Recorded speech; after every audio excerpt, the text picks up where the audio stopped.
What's up, everybody? This is Richani of the SportsCourier.com Wrestling here with Mr. JD Maverick and Pat Buck, international wrestling superstars. And gentlemen, what brings you here today to the MMA and Sports Expo in Philly?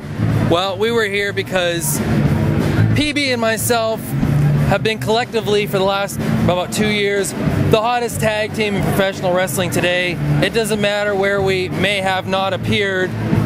We've established ourselves as the hottest thing, and the MMA Sports Expo is one of the most happening things in the entire country. So they decided to bring in the top shelf talent because there's going to be a wrestling event here on Sunday. Don't you miss it. ACPW. And they wanted us to do what we do best, and that's look better than everybody else, beat up everybody else, and do it because we're top shelf and they're not. You want to elaborate on that? I know, JD doesn't let me get a word in. He's a little bit long-winded, but it's a special occasion. See, JD and I have been a team for a while, but it's been a long time since we got to compete in the States especially. Philly's a second home to me, being a native New Yorker, but I got the Canadian with me, and on Sunday we're going to rock and roll and show everybody what we're made of, so you better not want to miss it. That's great. How did you guys get your start in wrestling? How did you become a team? What came about? What made you two want to join forces since you are so great, well, according to you? Well, individually, in Ohio Valley Wrestling, former WWE Developmental Territory. Ran by Jim Cornette, right? Not at that time, he is now. We were both, was at that time. We were individually blazing the trail, and basically we had both done as much as we could do individually, and I was kind of wanting to do something different, and Pat was looking to do something different, so we decided since we did as much as we could individually, why not join up together and dominate the tag team division. So that's exactly what we did. That's great. And speaking of tag teams, at least in WWE, tag team wrestling is kind of fallen by the wayside. TNA a little bit too. It's not as much emphasis. I mean, mainly ROH, international, you see a lot of tag team wrestling.